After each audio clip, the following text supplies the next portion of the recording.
All right. Hi, everyone. This is Dr. John Shea again. Anyway, it is Wednesday, September 9th, about 12:29 p.m., just after noon. And update from here in the foothill communities near the Bobcat Fire in the San Gabriel Mountains or Angeles Forest. And what we see here on this screen is a representation of last night, almost midnight on the left here, and then this morning about 8:30, 9 o'clock this morning. And so what we see was last night, it seems like it was dwindling, kind of sizzling out. We'd been waiting for the winds to kick up, and we'd been keeping our fingers crossed. People were praying to just hope that these Santa Ana winds don't kick up at 50, 60 miles an hour and blow this thing from the northeast going to the southwest into these communities of Sierra Madre and Monrovia and Arcadia and Duarte and Bradbury. And so last night I was actually out moving some things to my mom's house, and we did see fires up in the hills above Monrovia. And those are probably these little highlights you see on the lower part here on the left here. These were the fires. These are detected by satellite. And that's all we saw. And they were burning. It's kind of frightening to see that in the middle pitch black of the night and see these fires that are burning. But it wasn't that dramatic. Of course, this morning, and I actually stayed up till about 4 o'clock in the morning trying to track this and watch the winds, and they just never developed. And this morning, though, winds have kicked up a little bit more, and we see that the fire has developed significantly. I mean, it grew dramatically from midnight till about 9 o'clock this morning. And you can see here in the northeast, the upper part of the Bobcat Fire, it has expanded greatly towards the east. And all these satellite fire detection points have shown up. Now down here in the southwest, heading towards our communities, the fire has picked up as well. And you see that it is marching forward. These red dots here, we see they've jumped forward from where these gray and black dots used to be. And so we know these are progressing forward more than what they were here from last night. And so the fire threat is real. It is going on right now. I'm going to switch over back to this map again, showing the fires right now as we just updated it. And we're going to, let me fade this out. And again, we're looking at, like I mentioned yesterday about the surface fuels. We see this green area, and those are grasses. And then we see this purple and brownish area, and that is chaparral and brush, timber litter, hardwood litter, those type of things that can burn much more easily than grass. All of this can burn.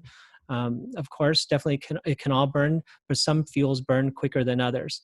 And so we see that the fire has been growing along those areas where the fuel is ideal for it to expand. Although in the northeast, we see that it's actually blown into and expanded into the grasses.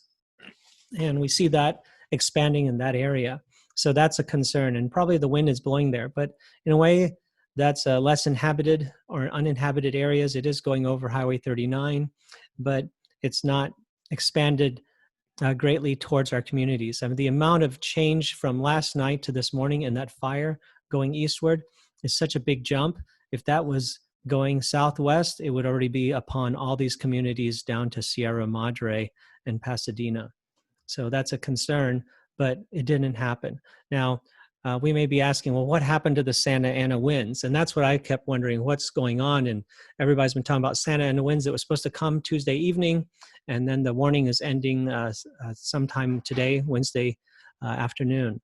And so I looked that up, and apparently the winds are there, but they're not at the surface where the fires are. So it's a really great thing. I mean, it's like if you had a guardian angel or the hand of God protecting us here, that's what happened, or that's what's been happening. And so I looked it up. It says there's an inversion layer that's preventing them from surfacing across much of the region. And there's also a stubborn marine layer that's protecting the coast. So, I mean, these are ideal setup for an inversion layer and a stubborn marine layer that's protecting the coast. Actually, above this, the Bobcat Fire up in the mountains, they are seeing wind gusts up to 60 miles per hour. But when you come down to near the fires where they are, especially down closer to the communities, the winds have stayed low about 10 miles per hour. So it's an ideal situation for us, and so it's still not out of the woods yet.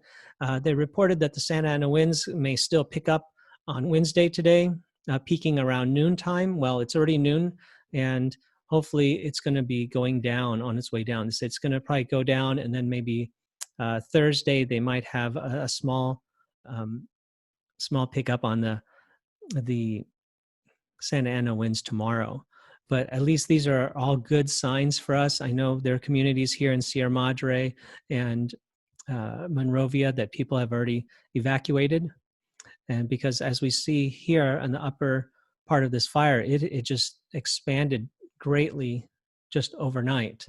And luckily, that did not happen in this southwestern portion, but we do see fires here that are progressing. So anyway, I wanted to keep that short. I'm actually about to head back outside right now and set up the sprinkler system on the house. That is a whole other discussion, but I follow the next video that I put up, and I'll show you what I'm doing with the sprinkler system. All right, take care.